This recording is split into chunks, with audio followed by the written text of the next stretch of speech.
Assalamualaikum warahmatullahi wabarakatuh. Anak-anakku yang berbahagia, alhamdulillah berjumpa lagi dengan Bapak. Kita hari ini akan belajar pelajaran 9 dengan tema Ayo Bersedekah. Mari kita simak pelajaran ini dengan baik.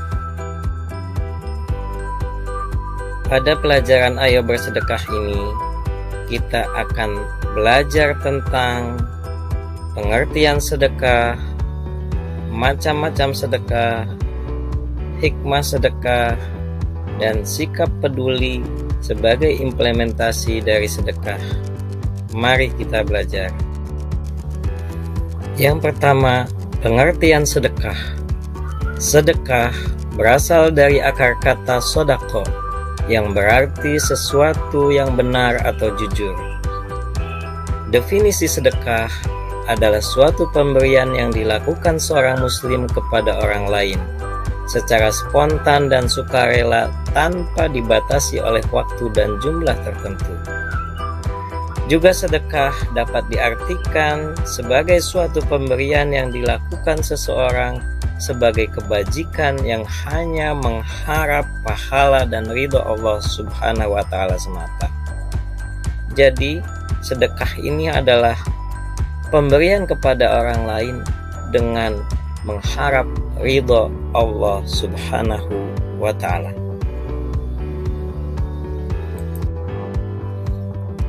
Yang kedua, macam-macam sedekah.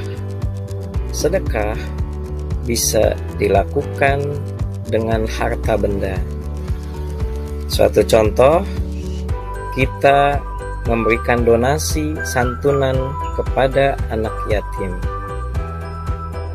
Selanjutnya, sedekah dengan perbuatan.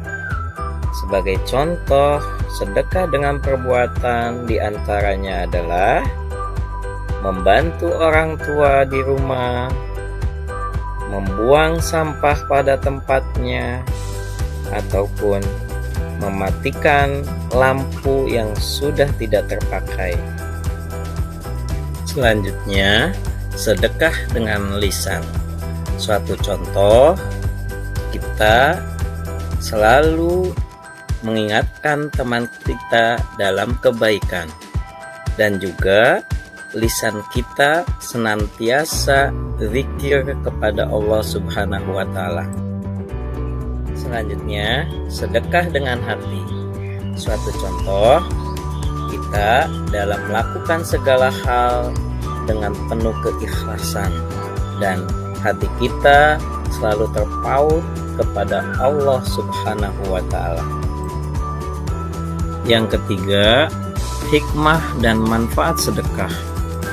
Dengan bersedekah, kita bisa rizkinya berlimpah, sakit jadi sehat, sulit jadi mudah, bisnis jadi lancar, menghapus dosa, menolak bencana, dicintai Allah, didoakan malaikat, dan juga panjang umur.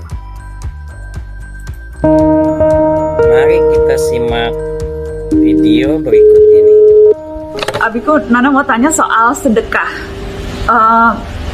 Boleh tidak kita bersedekah dengan niatan tertentu? Misalnya bersedekah dengan tujuan agar disembuhkan penyakitnya, atau memberikan sedekah karena ingin usahanya dilancarkan, atau supaya lancar jodoh, cepat dapat jodoh. Boleh tidak kita bersedekah dengan niatan atau kepentingan spesifik seperti itu? Kami pikir boleh, karena itu tetap dalam kategori yang dibenarkan agama. Kita bahkan itu ada sekian banyak hadis yang menganjurkan bersedekah sambil mengaitkan sedekah itu dengan kesembuhan. Ada hadis yang menganjurkan untuk beramal soleh sambil mengaitkan amal soleh itu dengan niat semoga Allah mengampuni dosa dan lain-lain sebagainya. Jadi selama niatnya itu tidak bertentangan dengan nilai-nilai agama, maka insya Allah itu menjadi apa yang dinamai wasilah, cara untuk meraih apa yang kita harapkan, selama yang kita harapkan itu sesuai dengan nilai-nilai agama. Jadi boleh-boleh aja. Yang keempat, kepedulian sebagai implementasi dari sedekah. Banyak sekali yang bisa kita lakukan sebagai sedekah yang itu peduli terhadap sesama ataupun peduli terhadap lingkungan. Suatu contoh, kita selalu tersenyum ketika bertemu dengan teman kita, mendonorkan darah kita, atau memungut sampah, dan tentu membantu teman kita yang dalam kesusahan. Terima kasih, pelajaran kita sudah selesai. Syukron jazilan. See you next time.